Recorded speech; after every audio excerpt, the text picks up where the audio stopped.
శ్రీ గురుభ్యో నమ. శ్రీ మహాగణాధిపతయ నమ. శ్రీ మహాసరస్వత్యై నమ. హరి ఓం. శ్రీమాత్రే నమ. ప్రేక్షకులందరికీ కూడా ఈ యొక్క షష్టగ్రహ కూటమి, మనకు గ్రహాల యొక్క కలయిక అనేది చాలా ప్రాముఖ్యమైంది. ఎందుకంటే నిత్య జీవితంలో మానవుడికి ప్రతినిత్యము కూడా నవగ్రహాల యొక్క కదలికల వల్ల తత్ఫలితాలు అనేవి జరుగుతూ ఉంటాయి. ఎందుకంటే మానవుడి జీవితంలో ప్రతి ఒక్క విషయానికి కూడా నవగ్రహాల యొక్క అన్వయిస్తూ మనకి శాస్త్రం చెప్పబడుతుంది. మానవుడి యొక్క లక్షణాలు, స్వభావాలు, శరీర లక్షణాలు కావచ్చు, అంటే ఇవన్నీ కూడా మానవుడి యొక్క కదలికలు, వాళ్ళ యొక్క స్వరూపాలు, ఇవన్నీ కూడా గ్రహాల యొక్క ప్రభావాన్ని బట్టి ఉంటాయి. కాబట్టి ఈ షష్టగ్రహ కూటమి అనేటువంటిది ఏదైతే రాబోయేటువంటి 29 మార్చి 2025 నుంచి 13 ఏప్రిల్ 2025 వరకు కూడా మనకు కనబడుతుంది. అంటే దీనిలో కూడా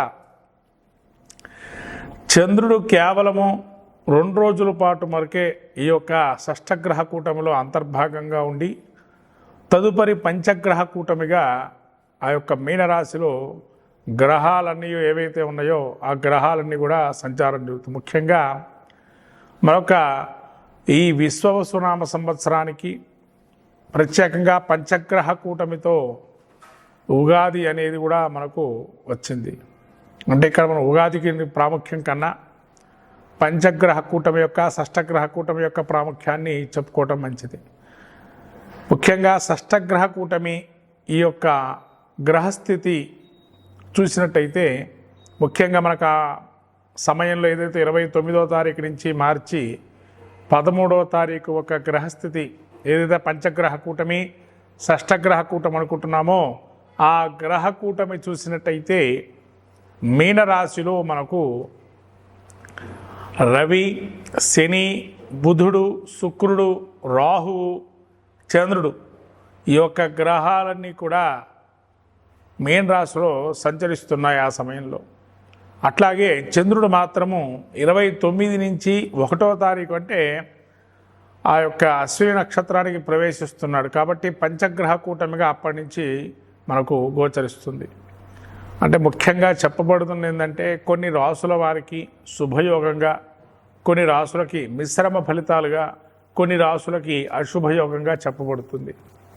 అంటే ఇక్కడ శుభ అశుభ మిశ్రమ ఫలితాలకు వచ్చేటప్పటికి ఏంటంటే ప్రతి ఒక్క గ్రహానికి ఉచ్చస్థానము, నీచస్థానము, స్వక్షేత్రము, మూల త్రికోణాలు, అలాగే అధిరోహణ అవరోహణ క్రమాలు ఇవన్నీ కూడా మనకు చెప్పబడ్డాయి జ్యోతిష్ శాస్త్రంలో. అట్లాగనే హస్తంగత్వము అనేది కూడా మనకు ఒక గ్రహం వక్రీకరించడం, హస్తంగత్వం ఇవన్నీ కూడా మనము చూస్తుంటాం. దానిలో ముఖ్యంగా రాబోయేటువంటి 29వ తారీఖులో ఏదైతే ఉన్నాయో ఆ యొక్క గ్రహాల్లో ముఖ్యంగా వక్రగతిని వీడి శుక్రుడు రుజ్జు మార్గంలో ప్రవేశిస్తున్నాడు అనేది మనకు ఒకటి తెలియజేస్తుంది. 28వ తారీఖు వరకు కూడా శుక్రమౌఢ్యం ఉంది. కాబట్టి శుక్రమౌఢ్యం తర్వాత మనకు శుక్రుడు రుజ్జు మార్గాన్ని ప్రవేశిస్తూ ఉన్నాడు. అట్లాగే రవి మనకు ప్రతి మాసమందు ఒక్కసారి తన యొక్క రాశి సంచారాన్ని మారుతుంటాడు. కాబట్టి రాబోయే ఆ యొక్క మాసంలో మీనరాశిలో సంచారం చేస్తూ రవి ఉన్నాడు. అట్లాగే చంద్రుడు ప్రతి 2.5 రోజులు కూడా తిరుగుతుంటాడు. కాబట్టి అక్కడ 2.5 రోజుల పాటు 2 రోజుల పాటు ఉండి తదుపరి మేషరాశిలో సంచారం చేస్తున్నారు. అట్లాగే ఈ యొక్క బుధుడు కూడా నీచ స్థితిలో మీన రాశిలో సంచారం చేస్తున్నాడు. అట్లాగే శని 29వ తారీఖు నుంచి మీన రాశి సంచారం ప్రవేశిస్తున్నాడు. అంటే జన్మస్థ శని సంచారం జరుగుతుంది. ఇక రాహు మనకు మొదటి నుంచి కూడా రాహు మీనంలోనే ఉన్నాడు. అంటే ఇటువంటి గ్రహ సంచారం చూసినట్టయితే ముఖ్యంగా మీన రాశి వారికి జన్మస్థంలో ఇన్ని గ్రహాలు కూడుకున్నాయి అనేది చెప్పబడుతుంది. అయితే యోగ అవయోగాలు అనేవి మీకు ఇంతవరకు చెప్పాను. కొన్ని ఉచ్చస్థితిలో నీచస్థితి ఉన్నాయని చెప్పి ఇక్కడ ఉచ్చస్థితి గతులై ఉన్నటువంటి శుక్రుడు ఇక్కడ ఉన్నాడు, నీచస్థితిలో బుధుడు ఉన్నాడు. అట్లాగే మనకు స్వక్షేత్ర గతుడు అంటే ఇక్కడ ఎవరూ లేరు, సమక్షేత్రంలో శని సంచారం చేస్తున్నాడు. అట్లాగే రాహు శత్రుక్షేత్రంలో ఉన్నాడు, రవి మిత్రక్షేత్రంలో ఉన్నాడు, చంద్రుడు కూడా మిత్రక్షేత్రంలో ఉన్నారు. అంటే ఇక్కడ అన్ని గ్రహాల్లో ముఖ్యంగా చెప్పాలంటే 2 గ్రహాలు కొంత వ్యతిరేకమైన ఫలితాలు ఇచ్చే అవకాశం ఎక్కువగా కనబడుతుంది. మిగతా గ్రహాలన్నీ కూడా మంచి ఫలితాలు, శుభ ఫలితాలు ఇస్తున్నాయి. కాబట్టి ద్వాదశ రాశుల వారికి అట్లాగే మనకు దేశ గోచారం అనేది కూడా ముఖ్యంగా చెప్పబడాలి. ఎందుకంటే దేశ గోచారంలో ఎందుకు ఈ విధంగా అంటే ప్రతి దేశానికి, ప్రపంచానికి మనకు గ్రహ గతులను బట్టే యోగ అవయోగాలు అనేవి మన ఎట్లయితే చూసుకుంటున్నాము మానవుడి జీవితంలో, అట్లనే యోగాలు కూడా ఉంటాయి ప్రతి ప్రపంచంలో కానీ దేశ గోచారంలో కానీ. వీటి వల్ల ఈ షష్టగ్రహ కూటం వల్ల దోష గోచారం ఏంటి అంటే దేశ గోచారం చూసినట్టయితే ముఖ్యంగా మనకు విశ్వవసునామ సంవత్సరం ఉగాది అనేది ఏదైతే జరుగుతుందో ముఖ్యంగా స్ట్రిక్ట్గా రూల్స్ అనేది పాటించే అవకాశం ఎక్కువగా ఉంటుంది రాజ్యంలో.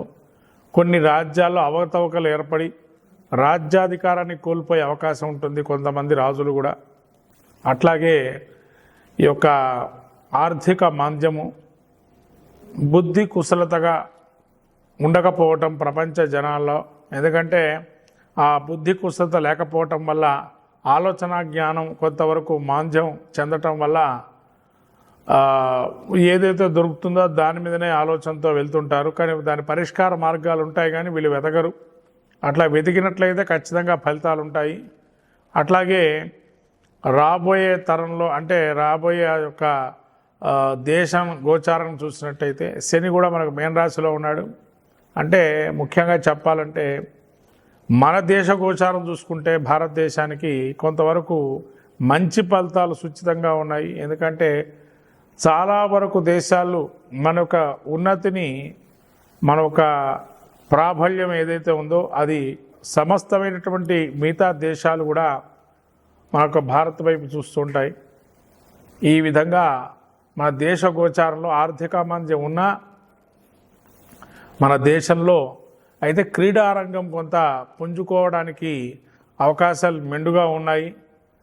అట్లాగే స్త్రీలు ఆధిపత్యంగా కొన్ని కళల్లో రాణించే అవకాశం ఉంది.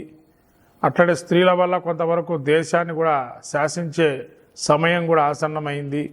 ఇవన్నీ కూడా కొంతవరకు మనకు కొన్ని మంచి ఫలితాలు రాబోయే అవకాశం ఉంది. అట్లాగే ఉపద్రవాలు కూడా ఉన్నాయండి దీనిలో. ముఖ్యంగా వృత్తులు అంటే ఏదైతే ఒక ఉద్యోగాన్ని కానీ ఒక వృత్తులు కానీ ఎంచుకునేటువంటి వారు ఎవరైతే ఉంటారో మార్పులు అనేవి కొన్ని జరుగుతుంటాయి. వృత్తిరీత్యా మార్పులు కావచ్చు, లేదా వాళ్ళు చేస్తున్న ఉద్యోగానికి సంబంధించిన మార్పులు కూడా కొన్ని కొత్త ధనమైనటువంటి మార్పులతో ముందుకెళ్ళటం అనేది అవకాశం ఉంటుంది. అట్లానే ఆధ్యాత్మిక రంగానికి తీసుకున్నట్లయితే ఈ యొక్క షష్టగ్రహ కూటమి ఏదైతే ఉందో ఆధ్యాత్మికంగా చాలా అద్భుతంగా గోచరిస్తుంది. అంటే ఆధ్యాత్మికత కూడా బాగా సంతరించుకుంటుంది అనే ఒక అవకాశం కూడా ఉంది. ఇది మనకు ఈ షష్టగ్రహ కూటమి వల్ల దేశ గోచారంలో ఒక విషయాలు. ఈ విధంగా ఇక ద్వాదశ రాశుల ఫలితాలు చెప్పుకుందాం. మకర రాశి వారికి ఈ యొక్క పంచగ్రహ కూటమి చూసినట్లయితే షష్టగ్రహ కూటమి మకర రాశికి తృతీయ స్థానంలో అద్భుతంగా ఉంది ఇది ఈ యోగము. ఎందుకంటే 3వ స్థానము రవి సంచారం మంచిది, అట్లాగే శని సంచారం మంచిది, అట్లాగే మనకు రాహు కూడా 3లో ఉన్నాడు. చాలా మంచి ఫలితం. అంటే ఎప్పటి నుంచో వెయిటింగ్ పీరియడ్లో ఉన్నారు మకర రాశి వారు, మంచి యోగం ఎప్పుడు వస్తుందా అని చెప్పి. ఇక వాళ్ళకి ఈ విశ్వవసునామ సంవత్సరం నుంచి యోగదాయకంగా ఉందని చెప్పొచ్చు. ఇప్పటివరకు పడిన కష్టం అంతా ఒక్కసారిగా బయటపడే అవకాశం ఉంటుంది. గడిచిన 7 సంవత్సరాలలో మీకు ఉండేటువంటి ఇబ్బందులు కుటుంబ వ్యవహారాల్లో ఏవైతే ఉన్నాయో లేదా బయట వ్యవహారాల్లో చిక్కుముడిగా ఉండేటువంటి వ్యవహారాలని ఒక్కసారిగా బయటపడతారు. అంటే అంత అద్భుతమైనటువంటి కాలమే ఈ యొక్క పంచగ్రహ కూటమి. కాబట్టి వీరు యోగదాయకంగా రవి బాగున్నాడు, అట్లానే శని బాగున్నాడు, రాహు బాగున్నాడు, శుక్రుడు కూడా 3లో ఉచ్చస్థితిలో ఉన్నాడు. అంటే మీకు మిమ్మల్ని మీ సలహాలు తీసుకోవడానికి 10 మంది మీ దగ్గరకు వచ్చే అవకాశం కూడా శుక్రుడు వల్ల అనుగ్రహం. అట్లనే బుధుడు నీచలో ఉన్నా కూడా 3లో పాపగ్రహంగా మనకు శత్రుక్షేత్రగతంలో ఉన్నాడు, కానీ ఆయన మంచి ఫలితాలు. అంటే మొత్తం మీద మకర రాశికి 90% మంచి ఫలితాలే ఉన్నాయి, ఒక్క క్షీణచంద్రుడు తప్ప షష్టగ్రహ కూటంలో ఒక 2 రోజులు. కాబట్టి మకర రాశి వారికి 90% 95 వరకు కూడా మంచి ఫలితాలే ఉంటాయి. ఈ యొక్క షష్టగ్రహ పంచగ్రహ కూటమి వీళ్ళకి ఆరోగ్యపరంగా కానీ ఆర్థిక పరంగా కానీ సమస్య పరిష్కారంలో ఉన్నటువంటి సమస్యగా ఉండేటువంటి ఏవైతే ఉన్నాయో అవి కానీ అన్నీ ఒక దిశగా పరిష్కారం అయ్యే అవకాశం ఉంటాయి. అట్లాగే నూతనమైనటువంటి కార్యక్రమాలకి కొంతవరకు శ్రీకారం చుట్టే అవకాశం ఉంటుంది.